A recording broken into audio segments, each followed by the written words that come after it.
मित्रों नमस्कार, राम राम। मैं आचार्य तरुण शर्मा सरल ज्योतिष से इस कार्यक्रम में आप सभी का हार्दिक स्वागत करता हूं। स्वागत के साथ ही साथ आज हम चर्चा करने जा रहे हैं हरतालिका व्रत के बारे में। इसे तीज व्रत भी कहा जाता है।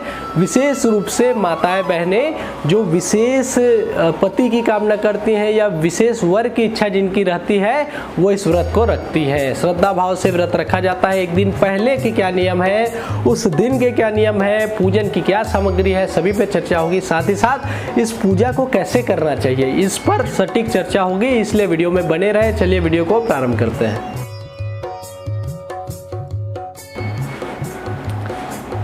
मित्रों सबसे पहले आप जान जाइए कि इस व्रत पूजा में हमें क्या सामग्री को लाना चाहिए। आइए उसी पर चर्चा करते हैं। हरतालिका व्रत में केले के खंबे, दूध, सुहाग की पिटारी, सुहाग के समान गंगा जल, दही, तरकी, चूड़ी, अक्षत यानी चावल, घी, बिछिया, माला, फूल, शक्कर, कंघी, गंगा मृतिका, गंगा से जुड़ा हुआ मिट्टी आता है, शहद, सीसा यानी दर्पण, चंदन, कलश, नारा डोरा है ना यानी रस्सी वगैरह रहता है, केसर, दीपक, सुरमा, फल, पान, मिश्री, धूप, कपूर, सुपारी, महाऊर, बिंदिया, वस्त्र, सिंदूर, पकवान में अच्छी चीज़ें जो भगवान को चढ़ता भी है, मीठी चीज़ें विशेष, यज्ञोपवीत, रोली और मिठाई, ये सभी चीज़ें हमको पूजा सामग्री में हमको अवश्य रूप से रखना चाहिए। आइए जानते हैं कि हमको व्रत कैसे करना चाहिए।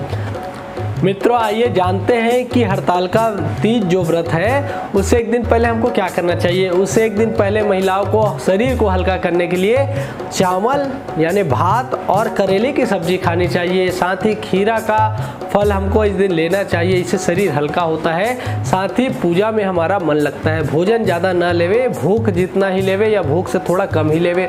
अब अगले दिन की भी व्यवस्था करनी रहती है। रात के समय महावर आदि सबको लगाते हैं एक दूसरे को, साथ ही मेहंदी वगैरह लगाते हैं। जो माताएं बहनें हैं एक साथ है तो वो सभी एक दूसरे को अवश्य लगाते हैं।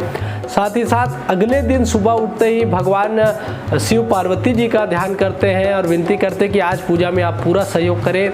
और सुबह से उठ करके ही घर को लिपना पोतना और साथ ही साथ इस पूजा की सामग्रियों को एकत्रित करना, अपने स्वच्छ स्थान पे भगवान का एक मंडप बनाना रहता है। केले के 4 स्तंभ लेने पड़ते हैं। अगर केले का स्तंभ ना हो तो विशेष करके फुलहारी एक बनाना पड़ता है। शिव पार्वती जी का विशेष रूप से शिवलिंग और पार्वती माता जी का वहाँ पे मिट्टी से बनाया जाता है। साथ ही साथ सुबह में ही संकल्प किया जाता है, क्योंकि स्नान ध्यान सब हो गया, उसके लिए हम पूजा की तैयारी में लगे हैं। अब उसके बाद हमको हाथ में चावल फूल लेकर के विनती करना चाहिए कि हे भोलेनाथ, हे माता पार्वती, आप सभी इस पूजा को स्वीकार करें और मुझे अखंड सौभाग्यवती व्रत का फल मुझे अवश्य प्रदान करें। साथ ही साथ मेरे पूर्व जन्म के जो पाप होंगे उसको दूर करें।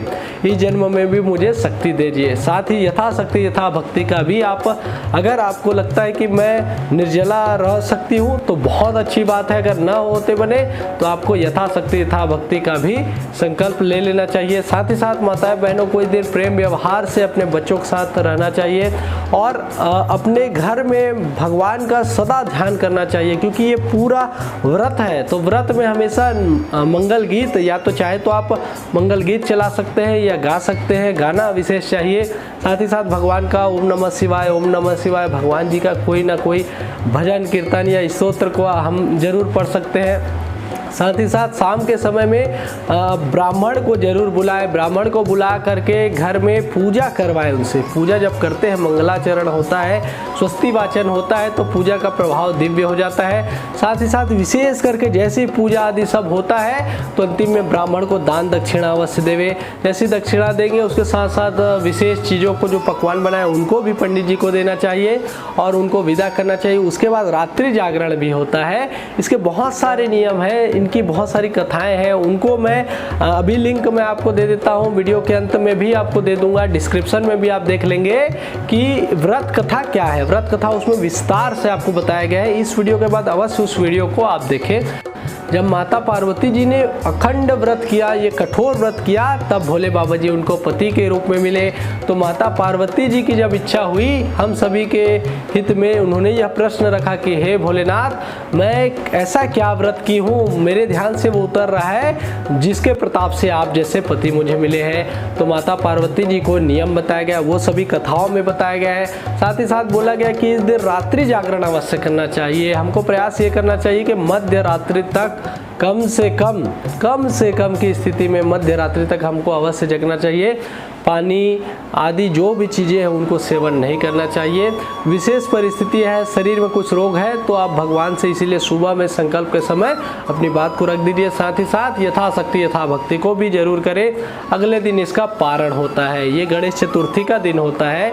तो आज जो तीज व्रत के बारे में मैं बता रहा हूँ, इसमें यही है कि हर तालिका यानी अपनी सखियों के द्वारा माता पार्वती को जब जंगल में ले जाया गया, हरा गया, और उन्होंने अपने भगवान यानी भोलेनाथ जिनको पति रूप में स्वीकार करना चाहती थी, उनके ध्यान में इतने ज़्यादा रम गई कि उन्होंने उनको स्वीकार किया, यानी भोले बाबा जी उनको स्वीकार किए। इतना तप किया उन्होंने। तो इसलिए हमको भी भोलेनाथ से विनती करनी चाहिए कि हमारे जो पतिदेव है उनको विशेष रूप से दीर्घायु प्रदान करें और हमें अखंड सौभाग्यवती का विशेष फल प्रदान करें। तो आप सभी का यह व्रत शुभ हो। विशेष व्रत से जुड़े हुए विशेष मुहूर्तों को मैं दिखा रहा हूँ, उसको आप अवश्य देख लीजिए। साथ ही साथ आप देख सकते हैं कि इस दिन विशेष सामग्री जो है उसको मैं आखिरी में दिखा ही रहा हूँ, उसको भी आप देख लीजिए। और व्रत से जुड़े कुछ विशेष मंत्र हैं, ऐसे भगवान जी से जुड़े हुए हमको कुछ विशेष मंत्रों को अवश्य बोलना चाहिए और शिव शिव शिव शिव शंभु शंभु शंभु शंभु भोलेनाथ जी का ध्यान करते रहना चाहिए। तो भगवान का नाम लेते हुए इस वीडियो को मैं यहाँ पे विराम देता हूँ। अगले वीडियो में और कुछ बातों पे चर्चा होगी।